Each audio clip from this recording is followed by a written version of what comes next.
وسلام على المرسلين والحمد لله رب العالمين.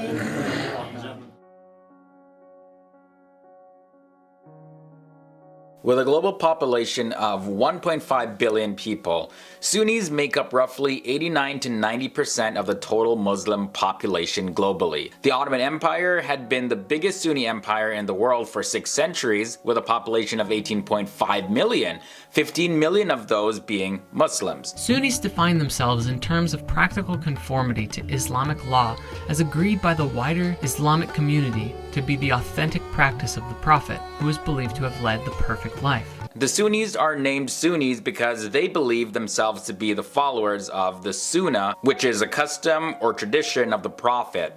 And there is so much more to explore in the world of Sunni Islam. Hey everyone, my name is Leroy Kenton and welcome to FTD Facts. This is a channel where we explore the different countries, cultures, and people from all around the world.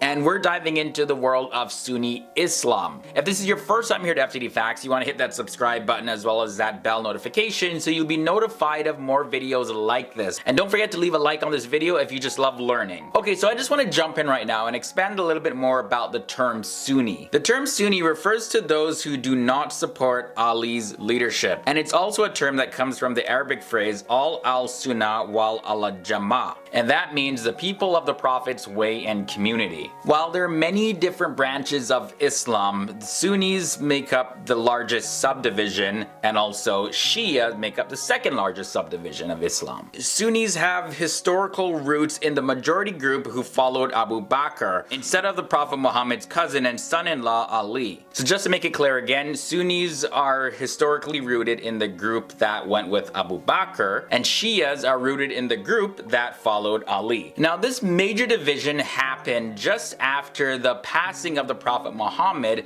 in the year 632 CE. Muslims were faced with a question. Alright, so Prophet Muhammad is gone. Now who's gonna take up the mantle? Who's gonna succeed him as our spiritual leader as well as our political leader? Now this whole situation came up because the Prophet Muhammad, he had no living male heirs, and it was never really clear for Muslims who Muhammad wanted his successor to be. And the group now called Sunnis took it upon themselves to designate Abu Bakr as the successor of Muhammad. Sunnis base their religion on the Quran as well as the Sunnah, and this is understood by the majority of the Muslim community under the structure of 4 schools of thought. And these 4 Sunni schools of thoughts, or madhahib, are called the Hanafi, the Maliki, the Shafi'i, and the Hanbali. And oftentimes these 4 schools of thought are seen as 4 different branches of Islam, but they're really not. Rather, you can simply just call them branches of Sunni Islam, or you could just stick with schools of thought. Nevertheless, all branches of Sunni Islam believe in the 6 principal articles of faith known as the 6 pillars of Iman. And these 6 major beliefs are the belief in God, Allah, the belief in the angels, the belief in the holy books sent to the prophets, including the Torah that was revealed to the prophet Moses, as well as the New Testament that came through the prophet Jesus, as well as the Quran that was revealed through the prophet Muhammad. The next principle of faith is a belief in all prophets sent by God. And these prophets include Noah, Abraham, Isaac, Jacob, Moses, Jesus, and of course Muhammad. Now what makes Muslims distinct is that although they believe in all the different prophets of Christianity, they do not believe that Jesus was the Son of God. The 5th article of faith is the belief in the day of judgment and life after you pass away. And then finally, the belief in the decree of God, or the Qadar. When you break it down, this really means that God is all-powerful and nothing can happen without his permission. However, God has given every single human being free will, the freedom to choose whether he wants to do good deeds or evil deeds. And in the end, everybody's going to be judged for the deeds that they did in life. Now, just to make it clear, these 6 principal articles of faith are completely different from the 5 pillars of Islam.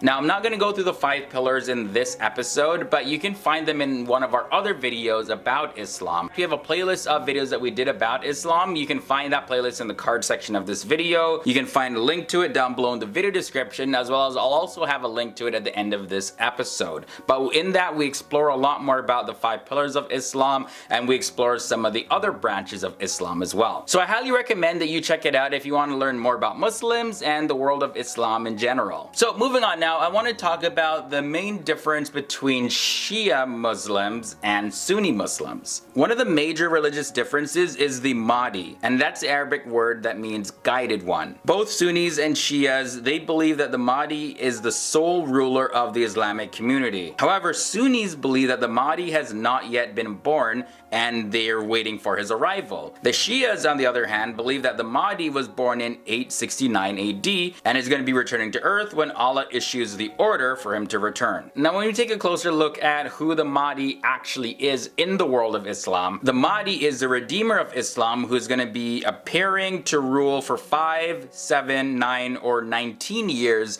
before the Day of Judgment, and is going to be erasing evil from the face of the earth. Now, there's one thing to know, that there's no direct reference to the Mahdi in the Quran. It's only found in the Hadith. And in Islam, the Hadith is a record of the words and the actions and approvals of the Prophet Muhammad. The Hadith is seen as a source of moral law and offers guidance in the Islamic community, and it's seen second to the Quran. In this episode, I mentioned several different sources that Muslims use as guidance in their religion: the Sunnah, the Hadith, and the Quran.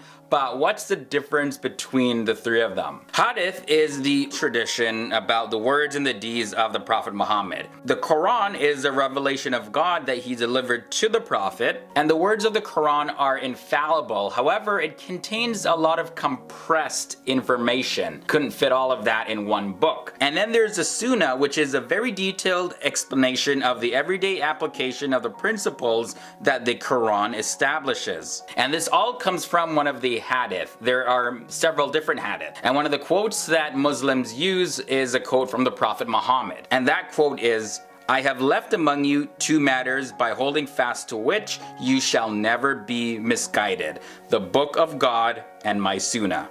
The Sunnah is embodied in the Hadith, sayings transmitted by the Prophet's followers and interpreted by jurists who then codify it in Sharia, the way of life that guides Muslims in all aspects of their daily living. Sunni Muslims are very strict adherents to the way of life as prescribed in Sharia law, which is in turn defined by authorized lawmakers.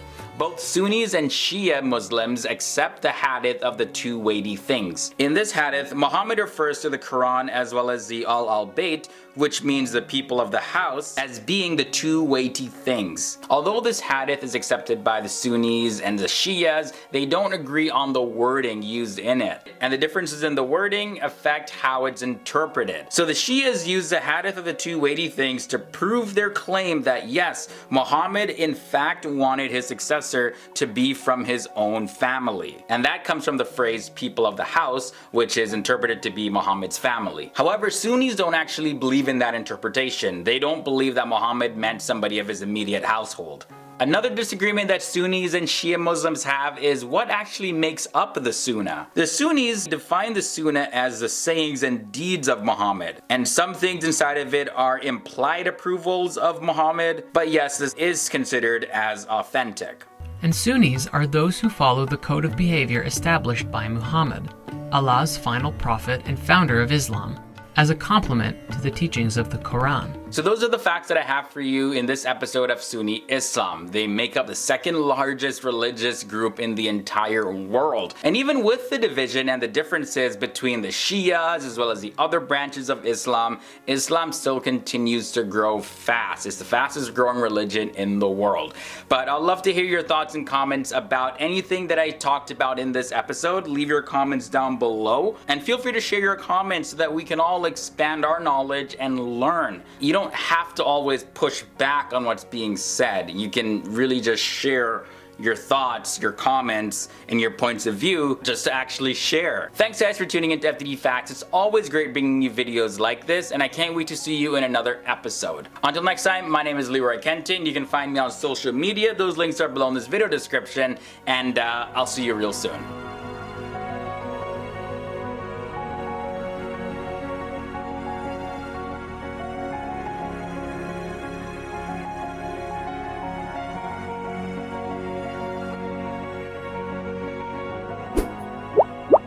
For all of you who made it to the end of this episode, here's our playlist on videos that we did about Islam, where you can expand your knowledge on Muslims and the whole Islamic world. We also have videos on the different countries and cultures from all around the world, so tune in each and every single week for more videos here on FTD Facts.